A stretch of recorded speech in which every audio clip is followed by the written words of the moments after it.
नमस्कार बच्चों। वैसे तो आप सभी जानते हैं कि बुक में सब कुछ आपको दिया हुआ है, लेकिन कुछ पॉइंट्स मुझे लगता है जो कि रह गए हैं वो हम इस वीडियो के माध्यम से कवर करेंगे। तो आज हम बात करेंगे सौर मंडल के विषय में। तो आइए ध्यान से देखते हैं यहाँ पर सौर मंडल। सबसे पहले तो ब्रह्मांड का अध्ययन बिल्कुल इंपॉर्टेंट पॉइंट्स ही हम यहाँ पर पढ़ेंगे। ब्रह्मांड का अध्ययन क्या कहलाता है? तो कॉस्मोलॉजी कहलाता है, क्योंकि आप कुछ उस बुक से पढ़ रहे हैं, उसमें सब दिया हुआ है। सूक्ष्म अणुओं से लेकर विशालकाय आकाश गंगाओं के शामिल रूप को क्या कहा जाता है? ब्रह्मांड कहा जाता है। अब यहाँ पर आप बहुत अच्छे से ध्यान देंगे कि ब्रह्मांड की उत्पत्ति के लिए कौन सा सिद्धांत काफी प्रचलित है? तो बिग बैंग सिद्धांत जो है बहुत ज्यादा प्रचलित है, क्योंकि ब्रह्मांड की उत्पत्ति से जो काफी प्रचलित सिद्धांत है वो बिग बैंग सिद्धांत है। और इसका जो प्रतिपादन था वो किसने किया था? जॉर्ज लेमेंटियर ने किया था। किसने किया था? जॉर्ज लेमेंटियर ने किया था। ये आप बहुत अच्छे से याद रखेंगे जी। आगे बात कर लेते हैं, ध्यान देंगे सभी।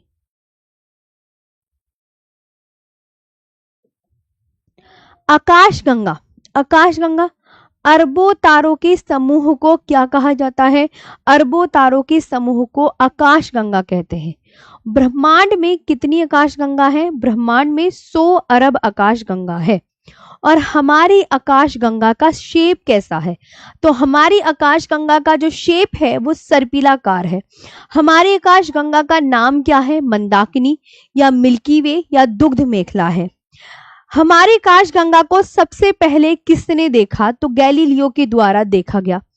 अब सौर मंडल सूर्य के चारों ओर चक्कर लगाने वाले विभिन्न ग्रहों, क्षुद्र ग्रहों, धूमकेतुओं, उल्काओं तथा अन्य आकाशीय पिंडों के समूह को सौर मंडल कहते हैं।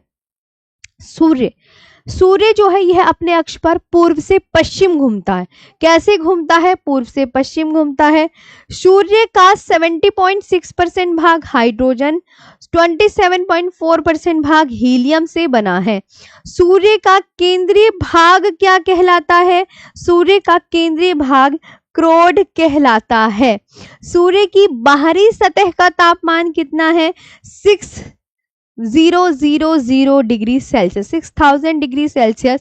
सूर्य की ऊर्जा का स्रोत क्या है? तो सूर्य की ऊर्जा का स्रोत नाभिकीय संलयन है।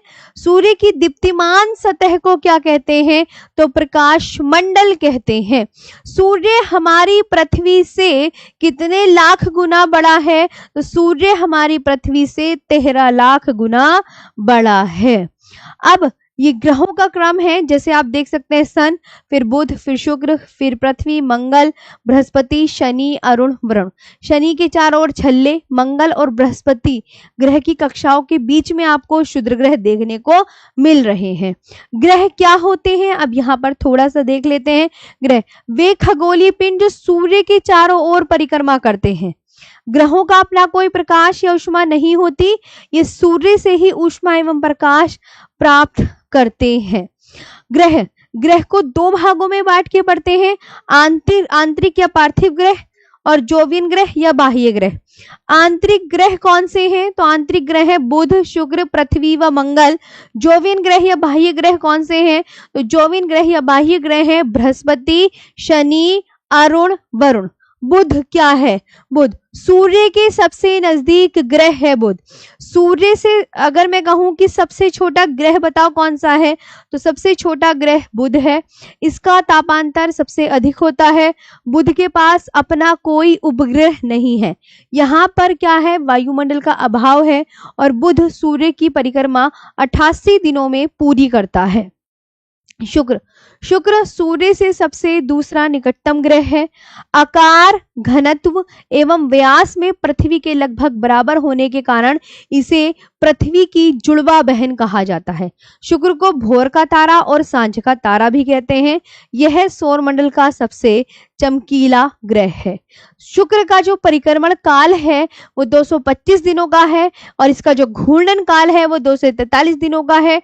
शुक्र का कोई उपग्रह नहीं है। शुक्र सबसे गर्म ग्रह है क्योंकि कार्बन डाइऑक्साइड है वहां पर, और ये जो प्रेशर कुकर जैसी स्थिति उत्पन्न हो जाती है। शुक्र ग्रह पूर्व से पश्चिम दिशा में घूमता है, यानी दक्षिणावर्त। मंगल सूर्य से दूरी के क्रम में चौथे स्थान पर, परिक्रमा 6 से 87 दिनों में करता है। मंगल ग्रह को लाल ग्रह कहते हैं क्योंकि मंगल ग्रह की मिट्टी में आयरन ऑक्साइड की अधिकता के कारण मंगल के उपग्रह फोबोस और डिमोस हैं। सौरमंडल का सबसे ऊंचा पर्वत कौन सा है? तब सौरमंडल का जो सबसे ऊंचा पर्वत है वो निक्स ओलंपिया है, मंगल ग्रह पर मौजूद है। याद रखेंगे ये बात, माउंट एवरेस्ट से 3 गुना ऊंचा है ये। सौरमंडल का सबसे बड़ा ज्वालामुखी ओलंपस मोन्स है। सौरमंडल का सबसे छोटा उपग्रह डीमोस है। बृहस्पति सूर्य से दूरी के क्रम में 5वें स्थान पर, सौरमंडल का सबसे बड़ा और भारी ग्रह, परिक्रमा 12 सालों में, घूर्णन 9 आवर्स 56 मिनट। बृहस्पति के उपग्रह हैं गैनीमीड, कैलिस्टो, लो, आयो और यूरोपा। बृहस्पति की खोज किसने की थी? गैलीलियो ने। गैनीमीड सौरमंडल का क्या है? गैनीमीड सौरमंडल का सबसे बड़ा उपग्रह है। शनि सूर्य से दूरी के क्रम में 6वें स्थान पर, सौरमंडल का दूसरा बड़ा ग्रह शनि, उपग्रह टाइटन है। शनि को कहते हैं गैसों का गोला और इसका जो परिक्रमण काल होता है वो 29 सालों का होता है। घूर्णन काल 10 आवर्स 40 मिनट का। टाइटन सौरमंडल का दूसरा बड़ा उपग्रह। शनि पीला क्यों पीला है? क्योंकि इसका वायुमंडल पीली अमोनिया कणों की परत से घिरा है। अब शनि में क्या पाए जाते हैं? तो आप ये बहुत अच्छे से यहाँ ध्यान रखेंगे कि शनि में छल्ले पाए जाते हैं। क्या पाए जाते हैं? तो शनि में क्या पाए जाते हैं? छल्ले। शनि में क्या पाए जाते हैं? तो छल्ले पाए जाते हैं। अरुण 7th प्लेनेट है। खोज किसने की थी? सर विलियम हर्शेल ने। परिक्रमा 84 सालों में। अरुण को नीला हरा ग्रह कहते हैं। नीला हरा ग्रह इसलिए कहते हैं मीथेन गैस की अधिकता के कारण, और इसे लेटा हुआ ग्रह भी कहा जाता है क्योंकि अक्षीय झुकाव अधिक होने के कारण। वरुण 8th प्लेनेट है। परिक्रमा 165 सालों में। सैटेलाइट ट्राइटन है और खोज किसने की थी? जॉन गाले ने की थी। उपग्रह होते हैं वे आकाशीय पिंड जो अपने ग्रह की परिक्रमा करने के साथ साथ सूर्य की भी परिक्रमा करते हैं, उपग्रह कहलाते हैं। इनमें भी अपनी चमक नहीं होती। ये सूर्य के प्रकाश से प्रकाशित होते हैं। ये किसके प्रकाश से प्रकाशित होते हैं? सूर्य के। क्षुद्र ग्रह मंगल और बृहस्पति ग्रहों के मध्य पाए जाते हैं, जैसे सेरेस, फोरवेस्टा, 52 यूरोपा, 243 ईडा और 1862 अपोलो। धूमकेतु आकाश में धूल, बर्फ और गैस से निर्मित होते हैं। पुच्छल तारा प्रत्येक 76 वर्ष बाद दिखाई देता है। इसकी पूंछ सूर्य की विपरीत दिशा में रहती है।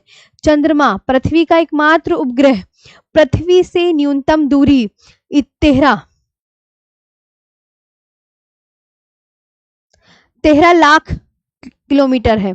पृथ्वी से अधिकतम दूरी आप यहां पर देखेंगे 4,06,000 किलोमीटर है और पृथ्वी से औसत दूरी 3,84,000 किलोमीटर है।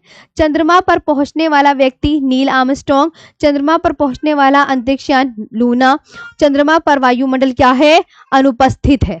अब सौर जब पृथ्वी सूर्य से अत्यधिक दूरी पर होती है, और ऐसी स्थिति कब होती है? ऐसी स्थिति 4 जुलाई को होती है। ऐसी स्थिति कब होती है?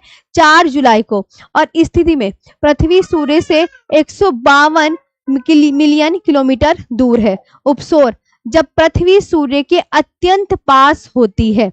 ऐसी स्थिति 3 जनवरी को होती है और पृथ्वी सूर्य से 147 मिलियन किलोमीटर दूर है।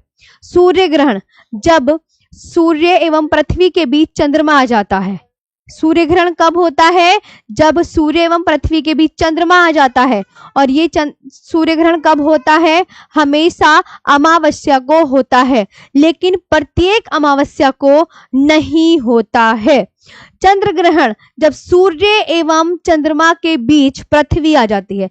जब सूर्य एवं चंद्रमा के बीच पृथ्वी आ जाती है, ये याद रखेंगे। चंद्र ग्रहण हमेशा पूर्णिमा को होता है, लेकिन प्रत्येक पूर्णिमा को नहीं होता। ये कुछ इंपॉर्टेंट पॉइंट्स थे। इस वीडियो में इतना ही। Thank you so much.